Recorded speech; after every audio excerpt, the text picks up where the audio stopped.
మహాగణాధిపతయే నమః. సదాశివసమారంభాం శంకరాచార్యమధ్యమాం అస్మదాచార్యపర్యంతాం వందే గురుపరంపరాం. శ్రీమాత్రే నమః. ప్రేక్షకులందరికీ స్వాగతం.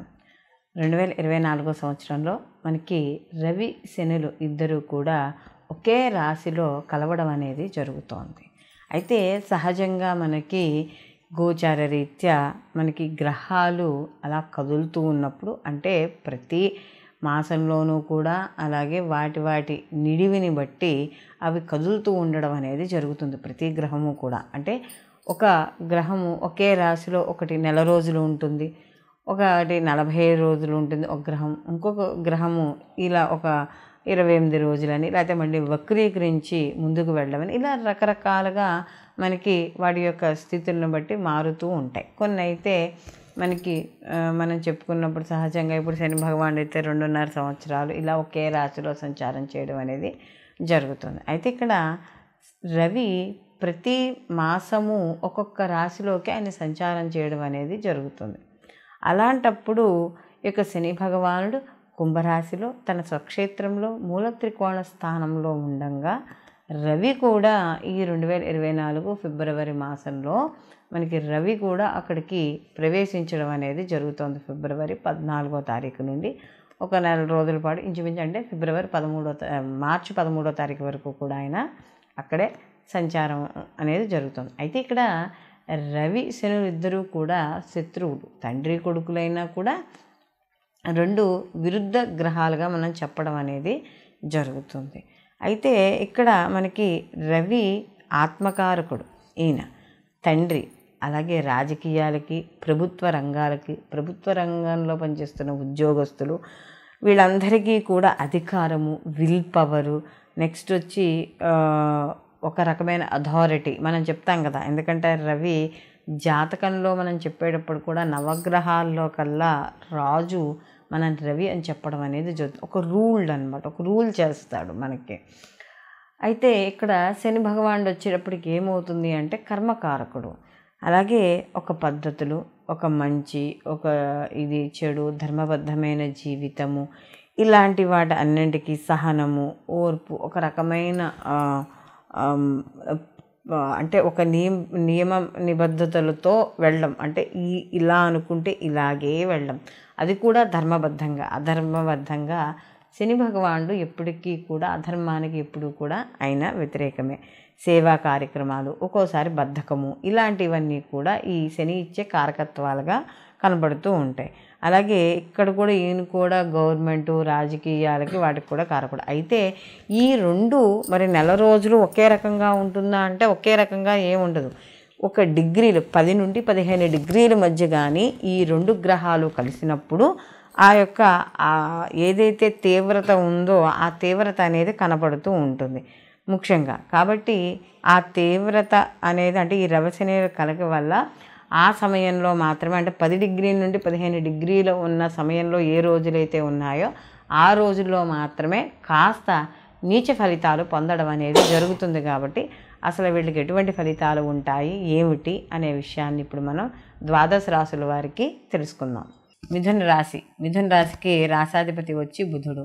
మిథున రాశిలోకి మృగశిర 3-4 పాదాలు, ఆరుద్ర 1, 2, 3, 4 పాదాలు, పునర్వసు 1, 2, 3 పాదాలు మనకి ఈ యొక్క మిథున రాశిలోకి రావడం అనేది జరుగుతుంది. మిథున రాశికి ఈ యొక్క మిథున రాశి వారికి కానీ చూసుకుంటే అష్టమ నవమ స్థానాల్లో వీళ్ళకి ఈ యొక్క సంచారం అనేది జరుగుతుంది. అంటే నవమ స్థానంలో ఈ యొక్క శని భగవానుడు అలాగే రవి యొక్క సంచారం అనేది జరుగుతోంది. అయితే మిథున రాశి వారికి కానీ చూసుకున్నప్పుడు అష్టమ స్థానం, నవమ స్థానం కూడా పెద్దగా వీళ్ళకి కలిసి వచ్చేది ఏమీగా ఉండదు.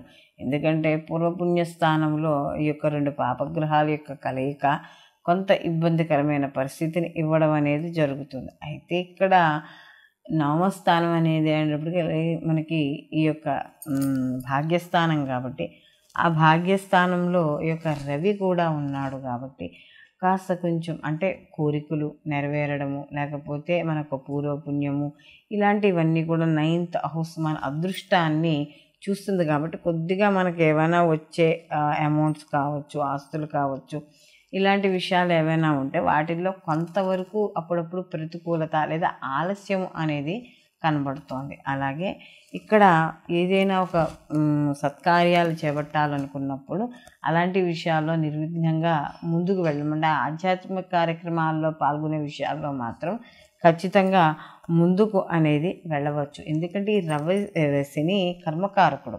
ఎంత ఆధ్యాత్మిక జీవితాన్ని స్వధర్మాన్ని ఎవరైతే పాటిస్తారో ఆ స్వధర్మాన్ని పాటించే వాళ్ళని ఎప్పుడూ కూడా శని భగవానుడు హాయిగా చూస్తూ ఉంటాడు. కాబట్టి అలాంటి శని భగవానుడు సేవాకారకుడు, స్వధర్మాన్ని పాటించేవాడు. కాబట్టి మీ యొక్క ధర్మం ఏదైతే ఉందో ఆ ధర్మాన్ని పాటించడం ద్వారా మంచి ఫలితాలు పొందడం అనేది జరుగుతుంది. అలాగే ఈ యొక్క రవి ఈ శని యొక్క కలయిక అనేది కానీ చూస్తే ఇక్కడ మనకి వీళ్ళు ఈ ఏదైతే పీరియడ్ ఏదైతే ఉందో అంటే 24 నుండి మార్చి 31 వరకు ఏదైతే ఈ వారం రోజుల పీరియడ్ ఉంది, ఈ వారం రోజులు మాత్రం ఎక్కడైనా మనకు లాభం వస్తుంది, ఓ పెట్టుబడి పెట్టాలి, లేకపోతే ఎవరో ఏదో చెప్పారు, లేదా అడ్వర్టైజ్మెంట్ చూసాము, ఇలాంటి విషయాల్లో కాకుండా కాస్త కొంచెం మీరన్నీ కులంకుశంగా చూసుకుని అప్పుడు ముందుకు వెళ్ళడం అనేది మంచిది. అలాగే తండ్రి ఆరోగ్య విషయాల్లో తప్పనిసరిగా జాగ్రత్త వహించుకోవాలి.